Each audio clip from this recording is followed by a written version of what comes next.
विघ्नहर्ता श्री गणेश, श्री गणेश, श्री गणेश। माँ आप चिंता मत कीजिए माँ, मैं भवन के द्वार की रक्षा करूंगा। मैं आपकी सेवा करने ही तो आया हूँ ना माँ। अच्छा, किंतु आप ऐसा कैसे कर पाओगे पुत्र? मैं करूंगा ना रक्षा माँ। दिव्य है मेरा पुत्र, किंतु मुझे इसको और शक्तियां देनी होंगी। माँ मेरा विश्वास कीजिए, मैं आपकी रक्षा करने में सक्षम हूँ। हाँ पुत्र, किंतु फिर भी मैं आपको कुछ और ज्ञान भी देना चाहती हूँ। वक्रतुंड महाकाय बुद्धिके गणेश, सिद्धि सिद्धिदाय विघ्नहर्ता श्री गणेश। सुमुख नाम प्रथम पूज्य वेद तुम विशेष, सिद्धि सिद्धिदाय विघ्नहर्ता श्री गणेश। बालक का बाल जो स्पर्श की उमा, शक्ति के ज्ञान से बालक हुआ युक्ता। वक्रतुंड महाकाय बुद्धिके गणेश, सिद्धि सिद्धिदाय विघ्नहर्ता श्री गणेश। नाम प्रथम पूज्य वेद तुम विशेष, सिद्धि सिद्धिदाय विघ्नहर्ता श्री गणेश। माँ अब मैं आपकी रक्षा के लिए पूर्णतः तैयार हूँ। नहीं, कदाचित इतना पर्याप्त नहीं है पुत्र। पर्याप्त है माँ, अब मैं किसी का भी सामना कर सकता हूँ। हाँ पुत्र, किंतु आपको अभी भी और शक्ति की आवश्यकता है।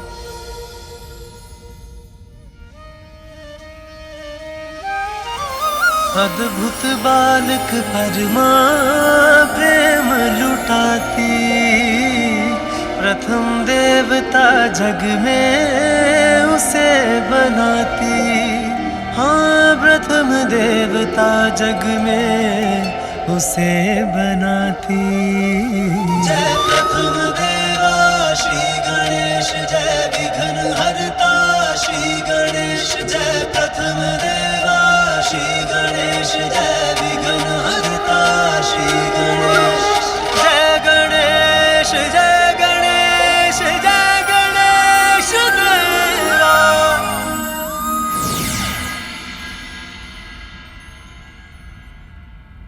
पुत्र,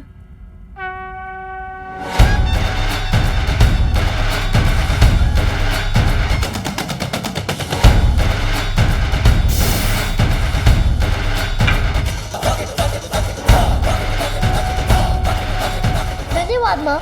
अब आपके पास युद्ध कौशल का ज्ञान, शक्ति और अत्यंत शक्तिशाली अस्त्र भी है।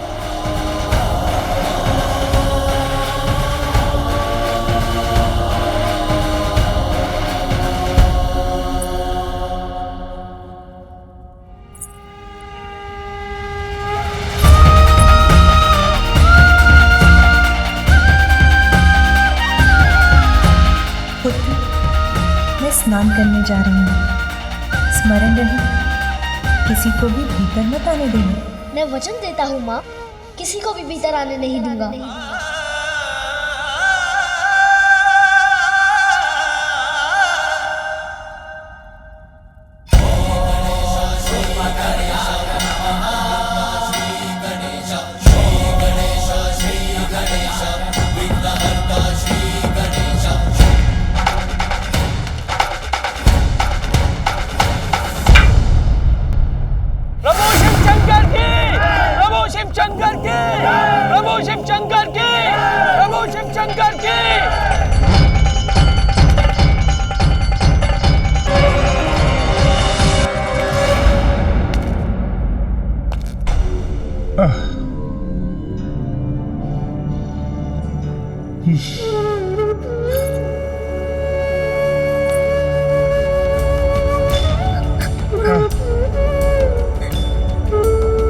अब और विलाप करने से क्या लाभ प्रिय ध्वजिनी?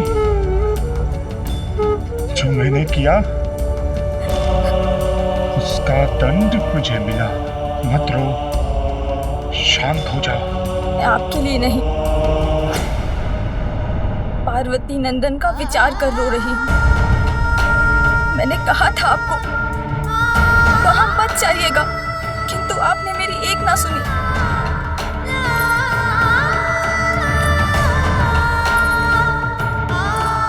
आपकी दृष्टि से उस बालक को होने वाले अनिष्ट की कल्पना ही मुझे व्यथित कर रही है।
आज तो तुम्हारे मुख और नेत्रों में अद्भुत आभा है।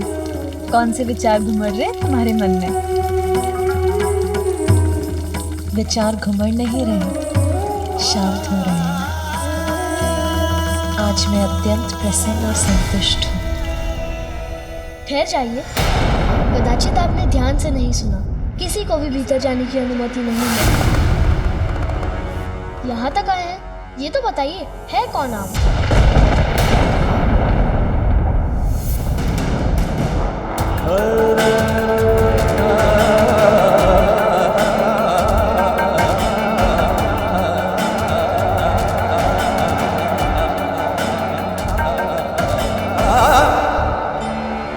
कोई भिक्षुक प्रतीत होते हैं।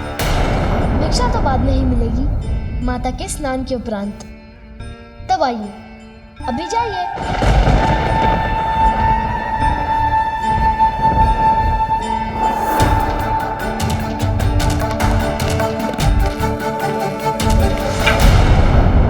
सुना नहीं आपने?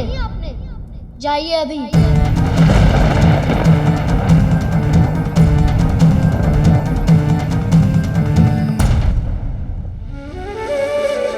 कदाचित अधिक भूखे हैं, अपने फल दे सकता हूँ, वो चाहिए? तुम कौन हो बालक? जिसने आपको रोका है।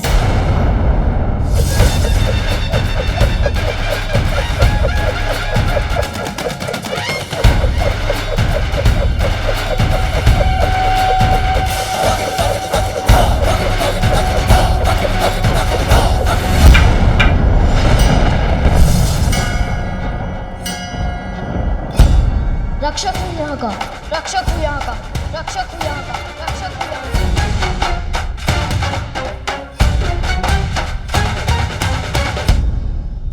आए तो आप हैं, आप दीजिए अपना परिचय। कौन है आप? आपका नाम क्या है? ये तो बहुत बड़ा प्रश्न है कि मेरा नाम क्या है, मैं कौन हूं।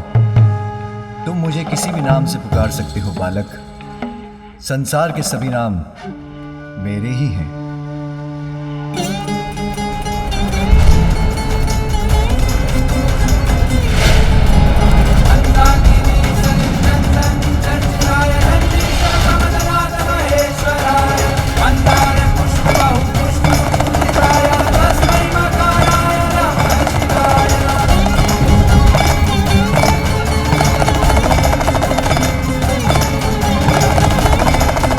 कैसी विचित्र ध्वनि है ये।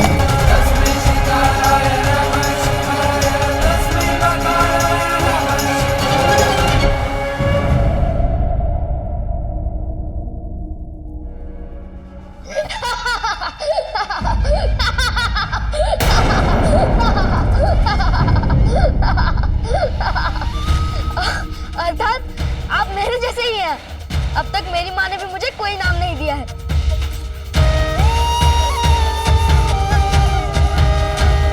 अच्छा, आपका नाम नहीं है तो अपने माता पिता का ही नाम बता दीजिए। मेरे कोई माता पिता नहीं है बालक। जो आदि अनंत हैं, स्वयं अजन्मे हैं किंतु जगत जिनसे है, जो सृष्टि के कण कण में वास करते हैं, भला उनके माता पिता कैसे हो सकते हैं? ओह, तो आपके माता पिता भी नहीं है। समझा, दुखद है। अच्छा, कोई निवास तो होगा आपका? कहाँ रहते हैं आप? सर्वत्र वास करता हूँ, सर्वत्र वास करता हूँ, सर्वत्र वास करता हूँ, सर्वत्र वास करता हूँ। धरती, यहाँ तक कि शमशान, सब मेरे ही घर हैं। ऐसा कोई एक घर नहीं जो मुझे बांध सके।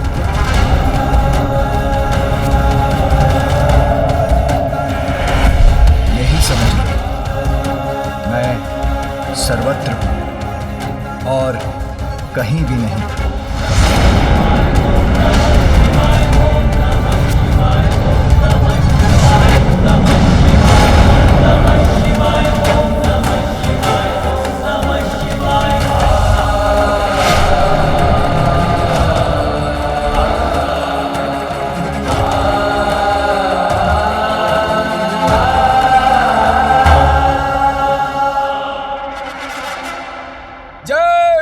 शंकर, जय शिव शंकर।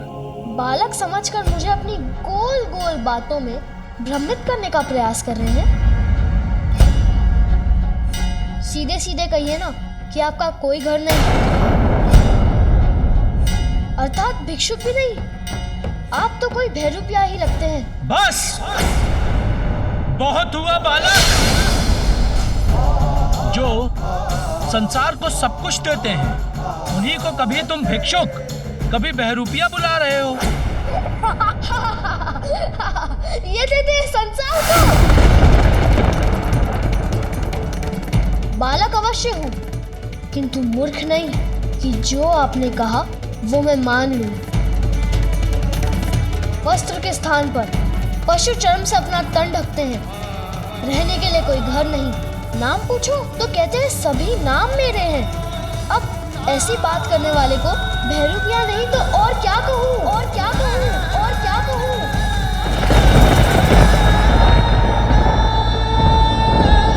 एक बार किसी जलाशय में स्वयं को झांक कर देखिए, भिक्षुक या भैरूपिया ही प्रतीत होते हैं। ये बालक कुछ भी कहे जा रहा है और प्रभु मुस्कुरा रहे हैं।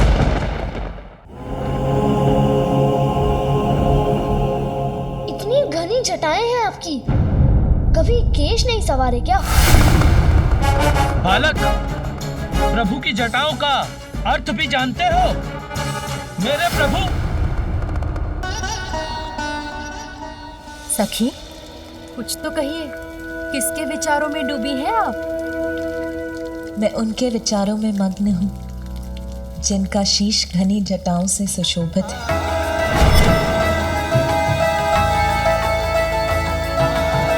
जो उनकी शेष पवित्रता का प्रतीक है, जिनकी उन जटाओं से होकर तो स्वयं परम पावन देवी गंगा की निर्मल जल धारा प्रवाहित होती है।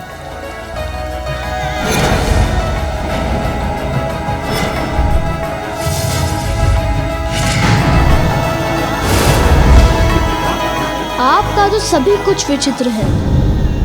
और ये मस्तक पर तीसरा नेत्र क्यों है? देखने के लिए दो नेत्र कम पड़ गए थे क्या? प्रभु का तीसरा नेत्र खुल गया ना तो बालक। जिनका तीसरा नेत्र प्रतीक है इसका कि जो दो नेत्रों से देखा जाता है वो सदा सत्य नहीं होता।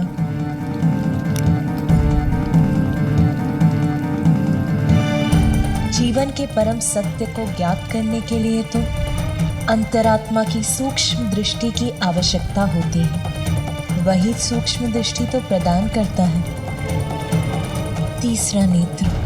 इन्हें और सच्चे ज्ञान? यदि ज्ञानी होते तो अपने गले में सर्प लपेटे क्यों घूमते? मुझे तो लगता है कि ये कोई बुद्धिहीन प्रतीत होते हैं। जिनके तन पर लिपटा सर्प उनकी कुंडलिनी शक्ति के जागृत होने का प्रतीक है। वो जो चेतना से परिपूर्ण है और सर्प को अपने तन पर अपना कर ये संदेश भी देते हैं कि बुरे की बुराई का अंत भी प्रेम से किया जा सकता है। विषधर को भी यदि हृदय से अपनाए तो वो भी सच्चा साथी बन जाता है। और तन पर ये पशु चर्म क्यों धारण कर रखी है?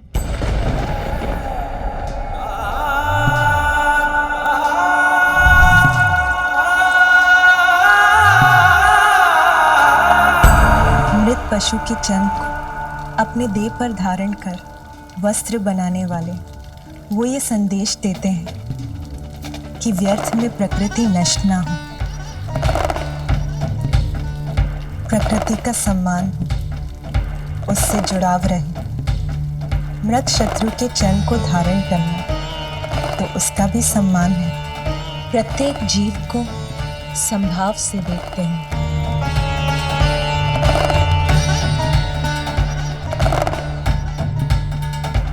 आपका तो ये अस्त्र और उस पर लटका ये वाद्य यंत्र दोनों ही विचित्र है। क्या यंत्र है ये? डमरू। डमरू।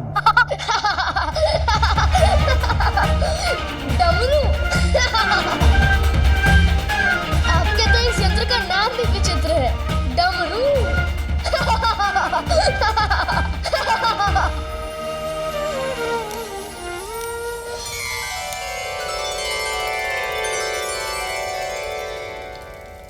उनका त्रिशूल सहार का प्रतीक है, और इसका भी कि उनका तमो, राजस और सात्विक तीनों गुणों पर पूर्ण नियंत्रण।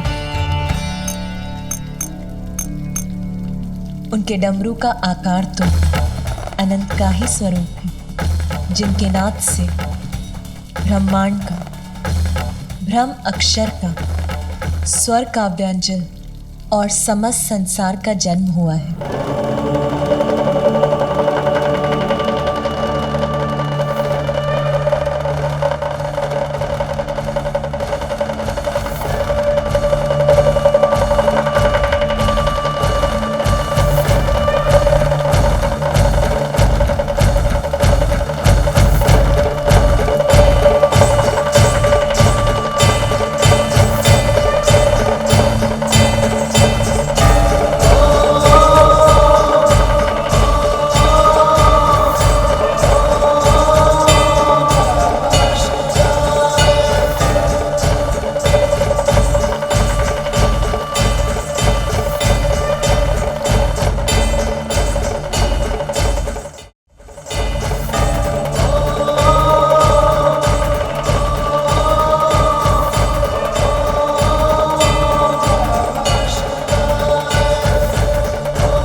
स्पर्श मुझे भा रहा है।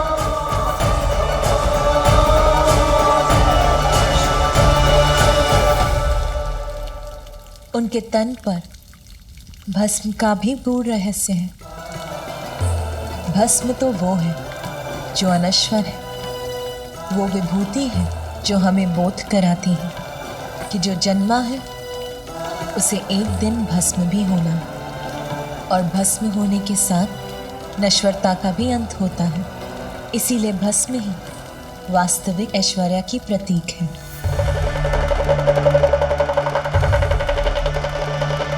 भस्म लगाकर घूमना तो आलसियों का कार्य है। कहीं तन पर लग गई होगी, फिर स्नान नहीं किया होगा, है ना? बालक, कैसे समझाऊं मैं तुम्हें?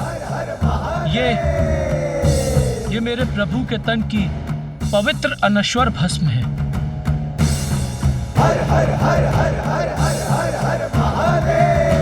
अच्छा बालक, बहुत हुआ वार्तालाप, हमें भीतर जाने दो। जाने दो? कदापि नहीं। मेरी माँ का आदेश है, किसी को भी भीतर मत जाने देना, और मेरी माँ का आदेश मेरे लिए सर्वोपरि है। बालक, अपनी माँ के प्रति तुम्हारी भक्ति देखकर मैं बहुत प्रसन्न हूँ, किंतु मैं तुम्हारी माँ का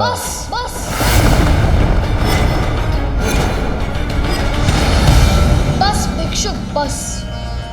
अब मैं आपके मुख से एक भी शब्द नहीं सुनना चाहता। मैंने जो कह दिया सो कह दिया। किसी को भी भीतर जाने की अनुमति नहीं है।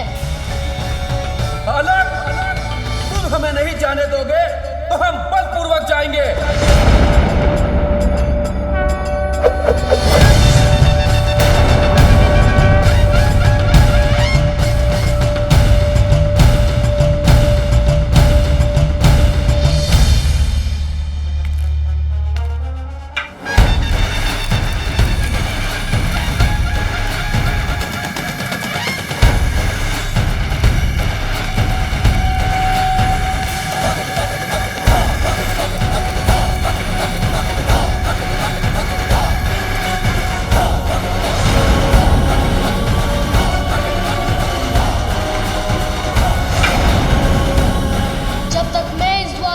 कर रहा हूं, तब तक कोई इस रेखा को नहीं लांघ सकता।